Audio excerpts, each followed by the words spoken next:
Hello friends, तो आज इस वीडियो में हम सॉल्व करने वाले हैं क्लास 10th के अध्याय 5 समांतर श्रेणी का उदाहरण नंबर 2। उदाहरण नंबर 2 दिया है कि संख्याओं की निम्नलिखित सूचियों में से कौन कौन से एपी नहीं है। यदि इनसे कोई एपी है तो उसके अगले दो पद लिखिए। तो यहाँ पर हमें ये 4 पार्ट दिए हुए हैं। इनमें से हमें बताना है कि कौन कौन सी श्रेणी एपी मतलब समांतर श्रेणी नहीं है, ठीक है। और जो समांतर श्रेणी होगी मतलब एपी होगी उसके हमें अगले दो पद और निकालने होंगे, ठीक है। यहाँ पर हमें 4 पद दिए हुए हैं, इसका मतलब 5वां और छठा पद हमें निकालना होगा। तो पहले पहला वाला क्वेश्चन उतार लेते हैं, ठीक है। पहला क्वेश्चन दिया है हमें 4, 10, 16, 22, ठीक है। अब समांतर श्रेणी की पहचान कैसे हम करेंगे। ऐसी श्रेणियाँ जिनके क्रमागत पदों का अंतर नियत होता है वो समांतर श्रेणी कहलाती है।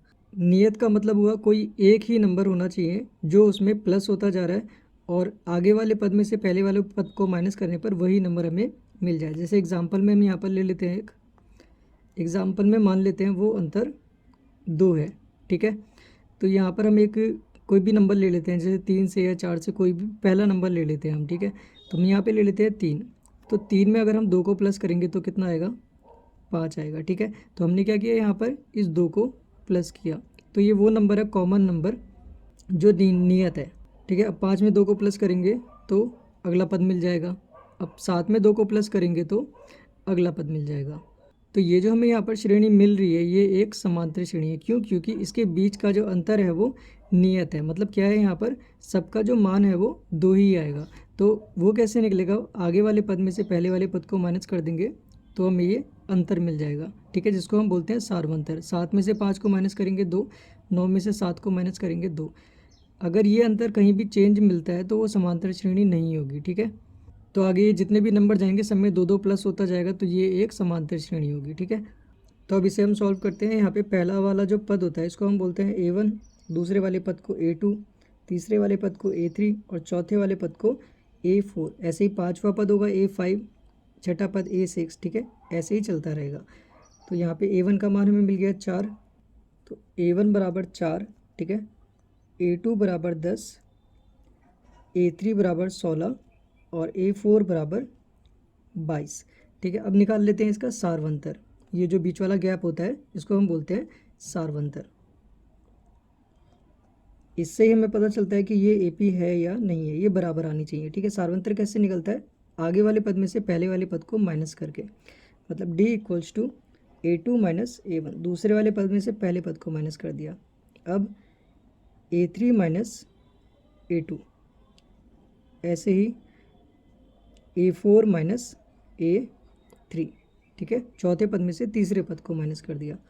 तो यहाँ पे आ जाएगा A2 हमें कितना दिया है, 10 माइनस 4, ये कितना आ गया, 6 आ गया। तीनों बराबर आने चाहिए तो इससे पता चल जाएगा ये एपी है, ठीक है। अब तीसरे पद में से हमने यहाँ पर दूसरे पद को माइनस कर दिया, ये भी कितना आ गया, 6 आ गया। अब यहाँ पर ऐसे ही 22 माइनस 16, चौथे पद में से तीसरे पद को माइनस कर दिया तो ये भी आ जाएगा 6। तो यहाँ पे तीनों का मान कितना है, 6 आया है। मतलब तीनों के बीच का जो गैप है वो इक्वल है, ठीक है। तो ये क्या होगी, एक समांतर श्रेणी होगी। तो यहाँ पे हम लिख देंगे कि दी गई श्रेणी के क्रमागत पदों का अंतर नियत है, ठीक है। अतः दी गई श्रेणी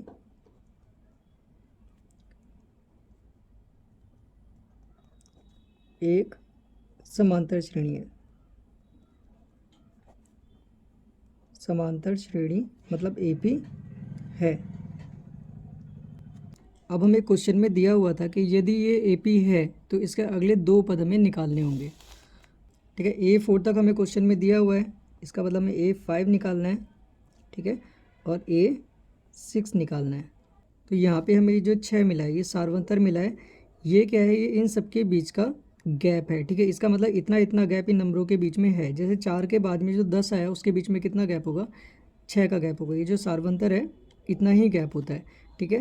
तो ये क्या दिया है यहाँ पर 4, ये क्या है, पहला पद है, इसको A1 भी बोलते हैं और A भी बोलते हैं, ठीक है। अब दूसरा वाला पद क्या है, 4 में अगर हम इस सार्वंतर को प्लस कर दें, मतलब 6 को प्लस कर दें, तो कितना आ जाएगा, 10 आ जाएगा, मतलब दूसरा वाला पद आ जाएगा, A2 आ जाएगा, ठीक है। तो इसको हम क्या लिख सकते हैं, A2 बराबर 4 को A भी बोल देंगे हम, ठीक है, प्लस और 6 क्या है, ये D है, ठीक है। ये क्या निकाला हमने यहाँ पर, D का मान निकाला। तो यहाँ पे हमें एक सूत्र मिल गया कि A2 कैसे निकलेगा, A प्लस D से निकलेगा, ठीक है। ऐसे ही A3 कैसे निकलेगा, इसमें अगर D को और प्लस कर दें तो वही होगा, ठीक है। दूसरे पद में अगर 6 प्लस कर दें, मतलब D को प्लस कर दें, तो इसका अगला पद मिल जाएगा, मतलब 16 मिल जाएगा। ऐसे ही फिर D को प्लस करेंगे तो अगला पद मिल जाएगा। तो यहाँ पे हम A प्लस D दिया हुआ है, प्लस D और कर देते हैं तो तीसरा पद मिल जाएगा। तो A प्लस डी क्या हो जाएगा, 2D हो जाएगा, ठीक है। तो A3 कैसे निकला, A प्लस 2D से। तो यहाँ पे जो नंबर है उससे एक कम नंबर यहाँ पे हमें हर बार मिल रहा है, ठीक है। ऐसे ही हम यहाँ पर, तो ये कैसे निकलेगा, A5 दिया है, एक कम नंबर यहाँ भी आएगा, तो A प्लस 4D से A5 निकल जाएगा, और A प्लस 5D से A6 निकल जाएगा, मतलब छठा पद निकल जाएगा। तो ये आ जाएगा A5 इक्वल्स टू, A का मान है 4 प्लस 4 गुणा D का मान आया 6, ठीक है। तो 4 प्लस 6 चौक 24 बराबर ये हो जाएगा 28, मतलब पाँचवा पद है 28। अब 4 प्लस 5 गुणा D का मान 6 बराबर 4 प्लस 6 पंजे 30 बराबर ये आ जाएगा 34। तो छठा पद क्या है, 34 है। तो इसके अगले दो पद कौन से हो गए, 28 और 34 हो गए, ठीक है। अब इसका अगला पार्ट करते हैं। अगला पार्ट दिया है 1 comma -1 comma -3 comma -5 dot dot dot, ठीक है। अब यहाँ पे मान लिख लेते हैं, A1 बराबर 1, A2 बराबर -1, तीसरा पद है यहाँ पर -3 और चौथा पद है -5। अब निकाल लेते हैं सार्वंतर, ठीक है। बीच का अंतर ज्ञात करना पड़ेगा हमें। अगर बराबर आएगा तो ये एक समांतर श्रेणी होगी, नहीं आएगा तो नहीं होगी। तो ये निकलेगा D equals to A2 minus A1, फिर D इक्वल्स टू, हमें जो पद दिए हैं उसी से निकाल रहे हैं, A3 माइनस A2, और D equals to A4 minus A3 बराबर A2 कितना दिया है, -1, फिर एक माइनस हमें यहाँ पर ये दिया है, इसको उतारेंगे, फिर A1 का मान कितना है, 1, ठीक। अब यहाँ पे साइन क्या है, दोनों सेम है। जब दोनों सेम साइन होते हैं तो दोनों को प्लस किया जाता है, तो माइनस माइनस क्या होगा, प्लस होगा। तो ये हो जाएगा 2, लेकिन आंसर जो आता है वो माइनस में आता है, ठीक। अब A3 का मान कितना है, -3, फिर यहाँ माइनस दिया हुआ है। A2 का मान कितना है, -1, तो इसको लिख देंगे -1, -3। अब ये गुणा में है तो माइनस माइनस क्या हो जाएगा, +1 यहाँ आ जाएगा। और जब साइन चेंज होते हैं तो हमेशा माइनस किया जाता है, ठीक है। तो 3 में से 1 को माइनस करेंगे, 2 आएगा। अब साइन कौन सा आता है, इन दोनों में जो संख्या बड़ी होती है, कौन सी बड़ी है, 3 बड़ा है। 3 के आगे कौन सा साइन है, माइनस का, तो यहाँ पे माइनस आएगा। A4 का मान हमें दिया है -5, फिर यहाँ माइनस है, फिर A3 का मान कितना है, -3, तो इसको हम लिखेंगे ब्रैकेट के अंदर -3, फिर -5 माइनस माइनस +3, ठीक है।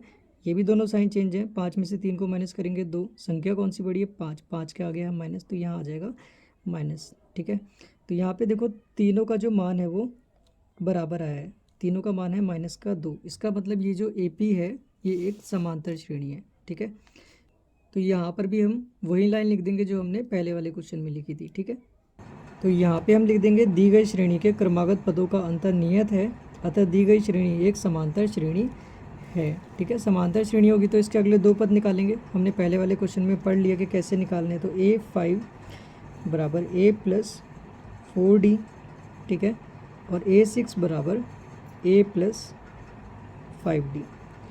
A का मान कितना है हमारे पास में, 1 है, प्लस, ठीक है, यहाँ पे दिया हुआ है 1, और D का मान हमने यहाँ पर निकाला है -2, ठीक है, प्लस 1, और 4 की गुणा -2 में करेंगे तो यहाँ पे आ जाएगा -4 दूनी 8, ठीक है। एक संख्या प्लस में, एक संख्या माइनस में, तो हम घटाएंगे इसको, 8 में से 1 माइनस करेंगे तो 7 आएगा। संख्या कौन सी बड़ी है, 8, इसके आगे है माइनस, तो यहाँ पे -7 आएगा, ठीक है। बराबर ए का मान 1 प्लस 5 गुणा माइनस का 2। ठीक है, 1 प्लस माइनस क्या हो जाएगा, माइनस 5 दूनी 10, तो ये आ जाएगा माइनस का 9। ठीक है, तो ये हो गए अगले 2 पद। अब करते हैं इसका तीसरा वाला पार्ट। तीसरा पार्ट दिया है यहाँ पर हमको माइनस का 2 कॉमा 2, फिर माइनस का 2 कॉमा 2, फिर माइनस का 2, डॉट डॉट डॉट ऐसे ही चल रहा है। ठीक है, तो यहाँ पे पहला पद दिया है हमें a1 बराबर माइनस का 2। ठीक है, a2 बराबर 2, a3 बराबर माइनस का 2, a4 बराबर 2। ठीक है, इस यहाँ पर 5 दिए हुए हैं, तो a5 बराबर कितना है, माइनस का 2 है। तो इसका सारवंतर निकाल लेते हैं, सारवंतर। ठीक है, इससे हमें पता चलेगा ये AP है या नहीं है। तो D equals to A2 minus A1, D equals to A3 minus A2 और D equals to A4 minus A3। ठीक है, दूसरे वाले पद में से पहले वाले पद को माइनस करते हैं, तो दूसरा पद है 2, फिर ये बीच में माइनस दिया हुआ है, पहला पद क्या है, माइनस का 2 है, तो यहाँ ब्रैकेट में माइनस का 2, 2 माइनस माइनस क्या हो जाएगा, प्लस, तो ये हो जाएगा 2 प्लस 2, ये हो जाएगा 4। ठीक है, अब यहाँ पे तीसरा वाला पद क्या है, माइनस का 2 है, फिर यहाँ माइनस दिया हुआ है, दूसरा पद क्या है 2, तो ये 2 ऐसे लिख देते हैं। ठीक है, तो माइनस का 2 और माइनस का 2, तो जब दो संख्याएं माइनस में होती है तो उन दोनों को प्लस किया जाता है। ठीक है, लेकिन आंसर माइनस में आता है, तो यहाँ पे आ जाएगा माइनस का 4।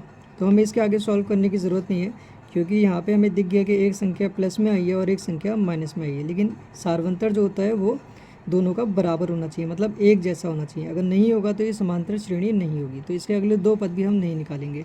ठीक है, तो यहाँ पे हम लिख देते हैं कि दी गई श्रेणी के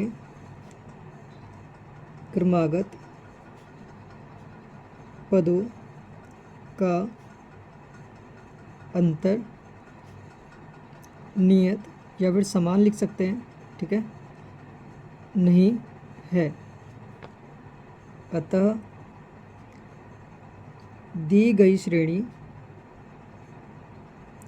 एक समांतर श्रेणी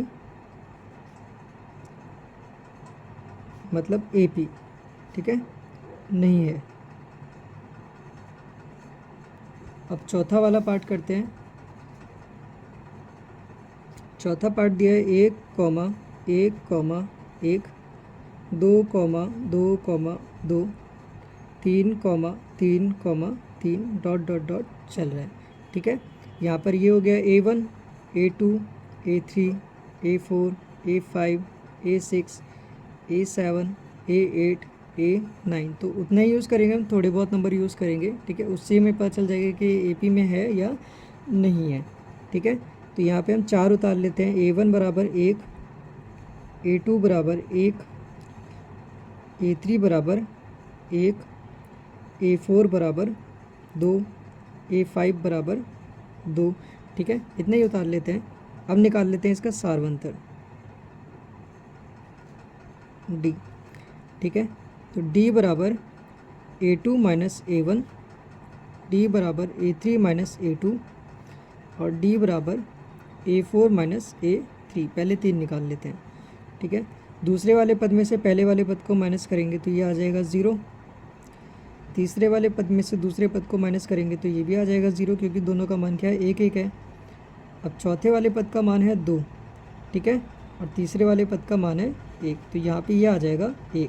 तो देखो यहाँ पर ये दोनों तो सेम आए हैं, लेकिन ये अलग आए हैं। तो सारवंतर जो होता है वो सबका बराबर ही आना चाहिए। ठीक है, जितने भी नंबर है सबके बीच का अंतर बराबर आना चाहिए, तभी वो समांतर श्रेणी होती है।